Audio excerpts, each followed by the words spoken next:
예, 안녕하십니까. 여러분의 백만장자입니다. 하트 사랑합니다. 여러분. 덥습니다. 예, 오늘도 무지하게 덥네요, 여러분.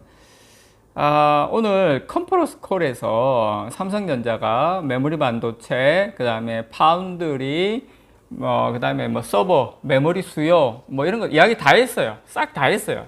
다 했는데, 여러분, 제가 지금까지 삼성전자 이야기한 거 거의 뭐라고 해야 되나? 제가 지금까지 이야기했던 내용을 거의 그냥 정리한 것 같아요. 제가 이것도 이렇게 이야기하면 또 내 자랑하는 것 같아요. 좀 그렇긴 한데. 아니, 지금까지, 지금까지 삼성전자 4분기, 내년 1분기, 어쩐다, 저쩐다 하셨던 분들 다 어디 갔습니까, 여러분? 예? 이야기 좀 해주세요. 근거를, 그냥 막연하게 안 좋을 것 같다. 근데 주가는 그렇게 생각을 해요. 주가의 호재는 많이 빠진 거고, 주가의 악재는 단기적인 겁니다. 중단기적으로 많이 오른 게 악재예요. 그게 이유예요. 저는 딴 게 없어요. 삼성전자 같이 성장주는. 삼성전자 이번 컨퍼런스 콜에서 뭐라고 이야기했습니까? 지금 재고 없다. 반도체 재고 없어요. 어제 하이닉스도 그랬죠. 반도체 재고가 없어요. 우리는 반도체 재고가 없대요. 근데 우리는 지금 당장의 주가만 보고 진짜 삼성전자 끝났니 어쩌니 저쩌니 하고 이런데, 아니 재고가 없대. 좋아. 2분기 재고가 없는 거, 지금 현재 재고가 없는 거 좋아. 그럼 하반기 어떻게 되냐? 하반기도 재고가 없대. 수요가 견조할 것으로 지금 예상한다. 그리고 지금 신규 CPU 아직 나오지도 않았죠. 신규 CPU가 나오지도 않았어요, 여러분. 나오지도 않았는데 지금 재고가 없어요. 그러면은 CPU 나오면 어쩌란 말입니까? 내년에 CPU 나오면, 그것도 서버에. 이게 정답 아닙니까, 여러분? 하루에 주가가 빠지고 외국인이 팔고 아니 실적이 이렇게 나온다는데 내년 하반기로 갈수록 커진다. 그럼 우리가 무엇을 투자하더라도, 하다못해 ETF를 투자하든 뭘 투자하더라도 장기적으로 투자해야 되는 거 아니에요. 우리가 올해 샀으면 6개월 7개월 했으면 삼성전자 그러면 파실 거 아니잖아요. 적어도 몇 년간 투자해야 될 거 아닙니까? 아니 ETF가 되든 뭐가 되든. 그래서 삼성전자 아무 문제 없다. 지금까지. 자, 그리고 제가 요 이야기 드릴게요. 자, 이거 서버, 지금 우리가 궁금해하는 파운드리도 말씀드릴게요. 자, 이번에 한승준 파운드리 사업부 전문님께서 이야기 하셨죠. 자, 하반기면 사실 지금이 사실 하반기예요. 상반기, 하반기. 이제 조만간 나온다는 거겠죠. 5나노 2세대. 지금 수율도 어느 정도 잡힌 것 같아요. 제가 봤을 때는. 하반기에 5나노 2세대하고 4나노 1세대 제품이 양산에 들어간답니다. 양산. 그래서 선단 공정의 칩 공급을 확대할 거다. 중장기 투자를 지속적으로 고려해가지고 가격 전략을 수립하고 고객 응용처도 다변화할 거다. 그래서 삼성전자 파운드리는 지금 작년 대비 20% 이상의 큰 폭의 어떤 매출 성장하고 실적 상승을 기대를 하고 있다고 합니다, 여러분. 가야죠, 주가가. 그러면 우리 걱정하는 거 뭡니까, 여러분들? 낸드 프레시 같은 경우에 176단위 어쩐다 저쩐다 해가지고 마이크론하고 이런데, 제가 이야기한 거 똑같이 이야기했어요. 한진만 메모리 담당 부사장께서. 똑같이. 뭐라고 이야기했냐면, 삼성은 싱글 스택 방식으로 128단 싱글 스택으로 128단으로 최초로 했다. 최초가 아니라 이거는 지금 128단을 싱글 스태킹으로 할 수 있는 회사가 없어요. 업계 최고의 애칭 기술을 확보하고 있죠. 근데 지금 176단도 삼성전자 176단 같이 이야기를 하는데 176단이 중요한 게 아니에요. 이게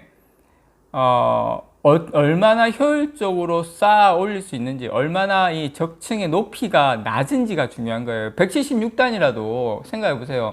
아파트 같은 176층이라도 막 이렇게 부실하게 한 거, 176층 얼마든지 쌓을 수 있죠. 삼성 건설도 할 수 있고 현대건설도 할 수 있는데, 그거를 얼마나 효율적으로 그 싼 가격에 얼마나 저렴하게, 그 다음에 얼마나 더 튼튼하게 효율적으로 잘 할 수 있냐. 그게 관건 아닙니까? 그게 삼성전자가 최고라는 겁니다. 그래서 삼성전자는 이렇게 단수에만 집중하는 것보다, 단수는 뭐 얼마든지 그 원가가 많이 들어가면은 그게 효율성이 떨어지면은 문제인 거 아닙니까? 근데 삼성전자는 단수에만 집중하기보다는 얼마나 효율성 측면이나 원가 측면에서 경쟁력 있는가에 집중하고 있다는 게 포인트입니다. 포인트. 물론 컴퓨터 클래스도 이야기를 했고, 그래서 뭐 마이크론이 176단계 뭐 이렇게 해가지고 삼성전자 기술력이 떨어지는 게 아니냐 뭐 이렇게 하는데 전혀 문제가 없다. 이게 삼성전자는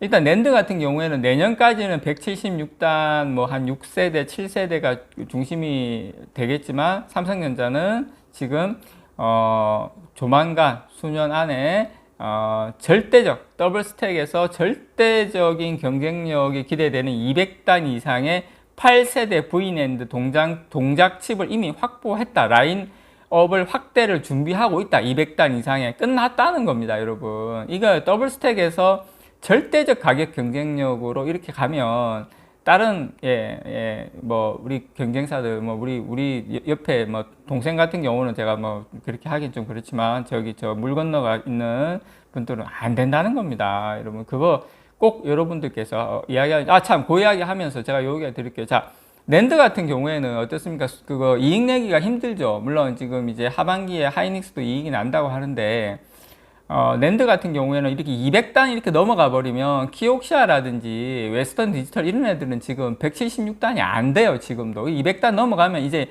이것도 과점 체제로 들어가는 거예요. 그렇게 되면 수익 구조는 더 안 나고 200단 넘어가서 삼성전자 이렇게 원가 경쟁력 가지고 들어가 버리면 이제 남는 회사가 계속 줄어드는 거예요. 저는 이게 삼성전자의 미래다. 예, 우리가 걱정하지 말고 발 뻗고 자야 된다. 자, 그러면 DDR5. 자, 이제 메모리 반도체 이야기 잠깐 할게요. 메모리 반도체도 원가 경쟁력에 대해서 D램이 지금 세대가 거듭되고 공정 미세화가 진행되면서 어떤 원가 절감의 난이도가 높아지고 있는 거 맞죠? 예, 근데 이제 원가 경쟁력이 높아지고 있는데 삼성전자는 이미 14나노 기반의 DDR5 제품을 EUV를 적용해 가지고 전체 공정이 감소하면서 EUV 적용하면 또 공정이 감소되거든요. 원가를 줄이는 구조를 상당히 많이 경쟁력을 확보했어요. 그래서 내년부터는 D램에서도 수익성이 훨씬 좋아진다. 예, 그렇게 되면 우리가 지금 아직까지 D램 같은 경우 EUV로 넘어가지 못하고 있는 마이크론 같은 경우에는 훨씬, 지금 사실 저는 마이크론이 주가가 빠지는 물론 여러 가지 이유가 있겠지만 이유 중에 하나가 EUV라고 생각해요. D램에서 D램으로 EUV 공정 전환을 넘겨야 되는데 이게 순탄하게 갈 수 있을까? 그거 한 번도 안 해봤는데 삼성전자야 뭐 워낙 파운드리부터 EUV를 했고 7나노부터 EUV를 최초로 한 회사니까 그렇다 치더라도 마이크론이 D램에서 가능할까? 그리고 돈이 많이 들어간다는데 그러면은 조금 원가 경쟁력에서 가능할까? 이거에 대한 퀘스천이 있는 거예요. 삼성전자하고는 저는 다르다고 생각합니다. 마이크론하고는. 그래서 삼성전자 지금 이제 파운드리 부분에 평택 지금 공장에 아마 이렇게 들어가고 지금 이제 4나노 가고 내년에 3나노 가면서 물론 그 과정의 시행착오는 있어요. 수율에 대한 시행착오는 있겠지만 요것만 잘 극복하고 나면서 4나노, 3나노 딱 들어가 버리면 그리고 이제 한 1, 2년 안에 인텔 손 들고 이제 저기 떨어져 나가고 이러면은 삼성전자 날아갑니다, 여러분. 저는 그렇게 생각해요.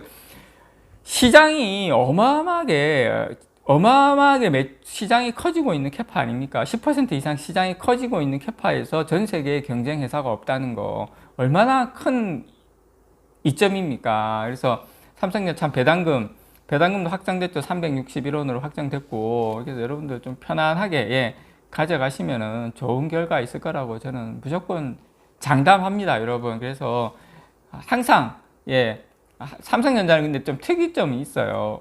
상승하고 나면 좀 쉬어야 돼요. 그때 쉴 때 여러분 같이 좀 쉬시고 그렇게 하시고 배당 받으시고 그렇게 투자하시면은 좋은 결과 있을 거라고 저는 장담합니다. 이상 여러분의 백만장자였습니다. 사랑합니다, 여러분.